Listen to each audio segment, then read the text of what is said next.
അല്ല, സ്റ്റേറ്റ് എന്ത് ചെയ്യണമെന്ന് മറ്റുള്ളവർ തീരുമാനിക്കേണ്ട കാര്യമില്ലല്ലോ. ഹർജിക്കാർ പറഞ്ഞ കാര്യം മാറ്റം വരുത്തേണ്ടത് ഹർജിക്കാരാണ്, അത് ഞങ്ങളല്ലല്ലോ. കോടതി വളരെ കൃത്യമായി പിന്നെ ഈ നിലവിലുള്ള വഖഫ് ബോർഡിൻ്റെ നോമിനേഷനെതിരായി വന്ന കേസുകളായിരുന്നു. അതിൽ ഗവൺമെൻറ് വേറെ പ്രത്യേകിച്ച് ഇരട്ടത്താപ്പിൻ്റെ പ്രശ്നമൊന്നും അതിൽ വരുന്നില്ല. ആ നോമിനേഷനിൽ ഒരുപാട് ഫോൾട്ട് ഉണ്ട്, അത് ശരിയായ രീതിയിലായിരുന്നില്ല എന്ന് കോടതി കണ്ടെത്തി. അതുകൊണ്ടാണല്ലോ ഹൈക്കോടതി ഈ നിലവിലുള്ള വഖഫ് ബോർഡിന് പൂർണ്ണ സ്വാതന്ത്ര്യത്തോടു കൂടി പ്രവർത്തിക്കാനുള്ള അനുമതി നൽകാതിരുന്നത്. പിന്നെ അതിന് അപ്പീലായിട്ട് വഖഫ് ബോർഡ് സുപ്രീം കോടതിയിൽ വന്നു. സുപ്രീം കോടതിയും പറഞ്ഞത് പിന്നെ ഹൈക്കോടതിയിലേക്ക് തന്നെ പോകാനാണ്. അല്ല, അതൊരു ചെറിയ തിരുത്ത് മാത്രമാണ്. ഒരു ജോയിൻറ്റ് ഡയറക്ടർ വഖഫ് മാറ്റർ കൈകാര്യം ചെയ്യുന്ന ആളെ വെക്കണമെന്ന് പറഞ്ഞു. അത് അയാൾക്ക് അഡ്മിനിസ്ട്രേറ്റർ അധികാരം കൂടി കൊടുക്കണമെന്ന് പറഞ്ഞപ്പോൾ അതിന് സുപ്രീം കോടതി എന്താ പറഞ്ഞത്, ഇപ്പോൾ കോടതിയുടെ മേൽനോട്ടത്തിലാണല്ലോ, അപ്പോൾ പിന്നെ വേറൊരു അധികാരം അതിന് വേണ്ടതില്ല, കോടതി എന്നെ നോക്കിയാൽ മതി എന്ന് പറഞ്ഞു. ഹർജി എതിർക്കുകയും ചെയ്തു. അതായത് നിലവിൽ സുപ്രീം കോടതി ഇടപെടേണ്ട സാഹചര്യമില്ല എന്നാണ് അന്ന് സ്റ്റേറ്റ് കോടതിയിൽ സ്വീകരിച്ച നിലപാട്. അല്ല, അങ്ങനെയല്ലല്ലോ എതിർത്തത്. ഇവർ അപ്പീൽ പോയി, സംസ്ഥാന വിധിയിൽ ഞങ്ങൾ എതിർപ്പ് പറഞ്ഞിട്ടില്ല. അപ്പീൽ പോയത് ആ വിധിയോട് എതിർപ്പുള്ളവരാണല്ലോ. അതെ, അവിടെയാണ് സ്റ്റേറ്റ് അതിനെ. അല്ല, സ്റ്റേറ്റ് എന്ത് ചെയ്യണമെന്ന് മറ്റുള്ളവർ തീരുമാനിക്കേണ്ട കാര്യമില്ലല്ലോ.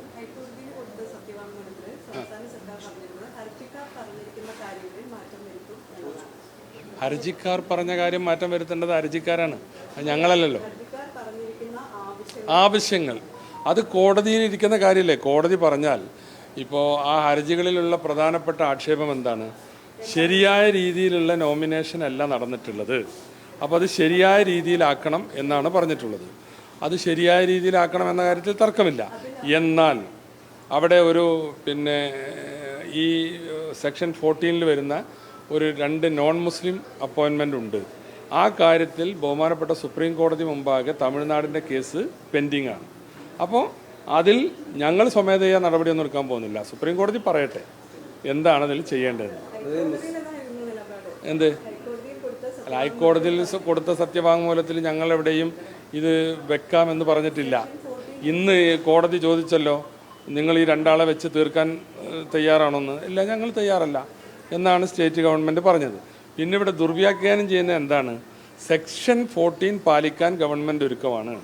എന്താ സെക്ഷൻ 14 എന്ന് പറഞ്ഞാൽ വെറും ഈ 2 നോൺ മുസ്ലിം നോമിനേഷൻ അല്ല, ബാക്കിയെല്ലാം സെക്ഷൻ 14 ആ ബോർഡിൻ്റെ കോമ്പിനേഷൻ എങ്ങനെയാണെന്ന് പറയുന്നത്, ഏതൊക്കെ കോട്ടയിലുള്ളവരെയാണ് അപ്പോയിൻ്റ് ചെയ്യേണ്ടതെന്നൊക്കെ പറയുന്നത് ഈ സെക്ഷൻ 14 അത്രയും ഉദ്ദേശിച്ചു.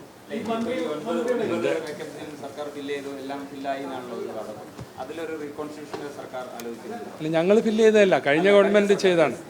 അല്ല, ഞങ്ങൾക്ക് ഫില്ല് ചെയ്യാം, അധികാരമുണ്ട്, ചെയ്യാം എന്നാണ് കോടതി പറയുന്നത്. ഞങ്ങളൊന്ന് പരിശോധിക്കട്ടെ, ഈ ലിറ്റിഗേഷൻ ഒക്കെ ഒന്ന് ഉണ്ടല്ലോ, അതിന് സംസ്ഥാന സർക്കാരിന് അധികാരമുണ്ട് എന്നാണ് കോടതി പറഞ്ഞത്. ഞങ്ങളത് നോക്കിയിട്ട് ന്യായമായ രീതിയിൽ ചെയ്യും.